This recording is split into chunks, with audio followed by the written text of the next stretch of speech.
So when you think of Malaysia, what comes to mind? Probably the gleaming Petronas Towers, right? A symbol of a modern 20th century nation.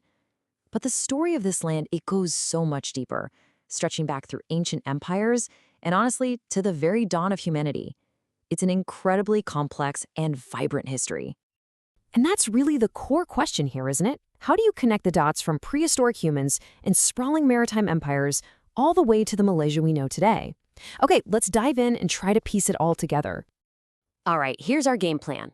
We're going to trace this epic journey in 6 parts. We'll start way back in the deep past, then see the rise of the legendary Malaccan Sultanate.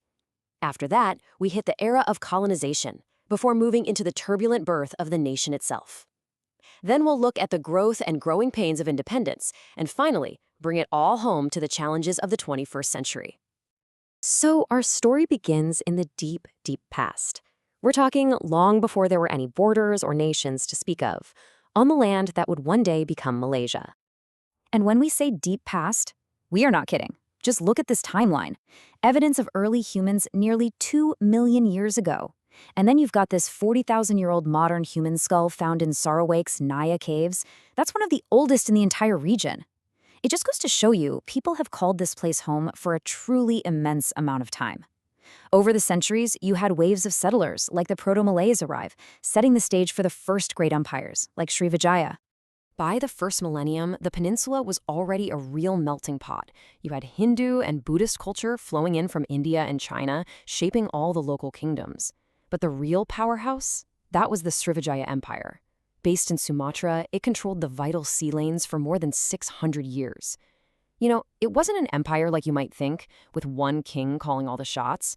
It was more like this clever network of trade and alliances that everyone benefited from. Its power only really started to fade after invasions from India's Chola Empire began to weaken its grip. So Srivijaya's decline leaves this huge power vacuum. And who steps in to fill it? A fugitive prince, who goes on to establish what is arguably the most important kingdom in all of Malay history. The story here is the stuff of legend, really. A prince named Parameshwara is on the run, journeying up the coast. He stops to rest under a tree and sees this incredible sight. A tiny mouse deer bravely kicks one of his hunting dogs and gets away. He takes this as a powerful sign, the weak triumphing over the strong, and decides to found his new kingdom right there on that spot. He even names it Malacca, after the tree he was sitting under. And wow, what a kingdom it became. In the 15th century, Malacca was the place to be. It was this booming global trade hub that connected east and west. But here's the crucial part.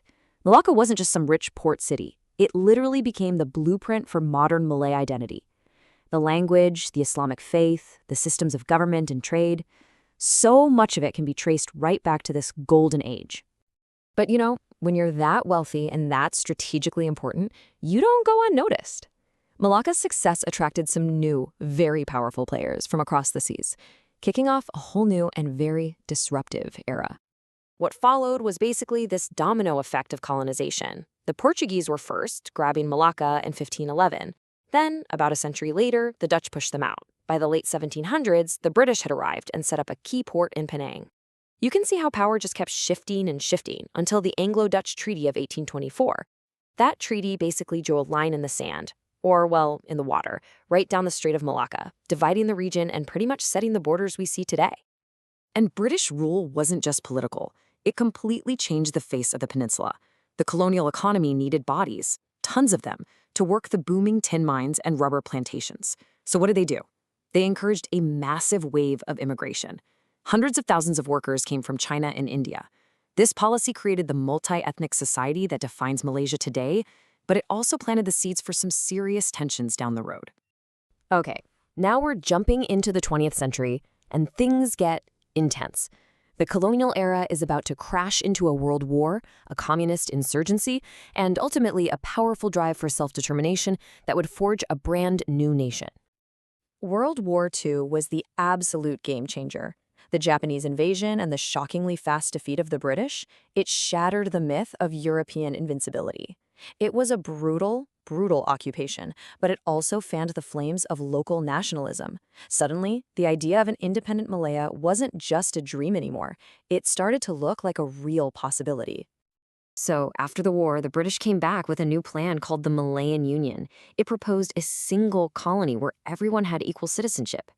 But this plan was fiercely rejected by the Malays. They were afraid it would strip power from their traditional rulers, the sultans, and undermine their own special status.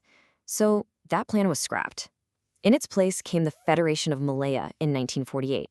It was a compromise that restored the rulers' autonomy and became the real framework for the future independent nation. But the final path to independence was a violent one.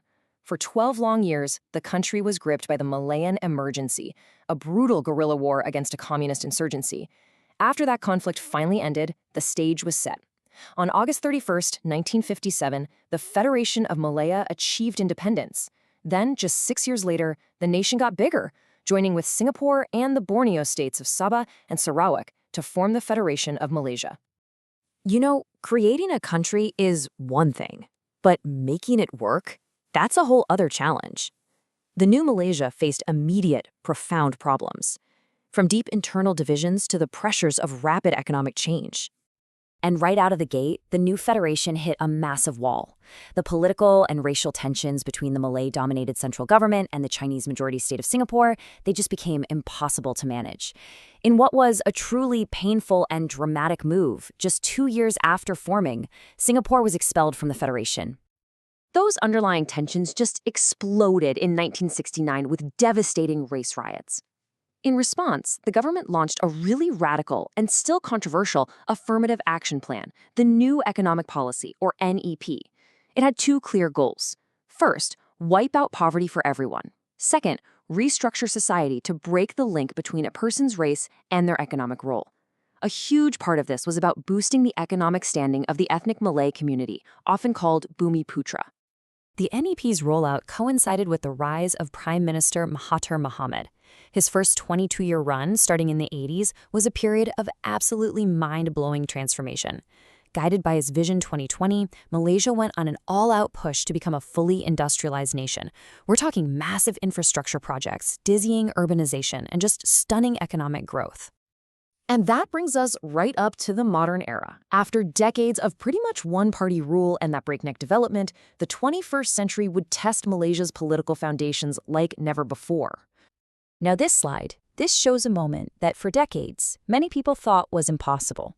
For the very first time since independence, the ruling Barisan Nasional Coalition lost a general election. Widespread public anger over the cost of living and, of course, the massive 1MDB corruption scandal swept an opposition coalition into power. It was nothing short of a political earthquake. But that historic win, it didn't bring stability. No, not at all. In fact, it kicked off a period of intense political turmoil. That new government collapsed in 2020. The next election, in 2022, ended in the country's first ever hung parliament. All this chaos eventually led to the longtime opposition leader, Anwar Ibrahim, becoming the 10th prime minister. He's now leading the country under his Malaysia Madani framework, a vision focused on things like sustainability, respect, and good governance. Which leaves us right here with this question.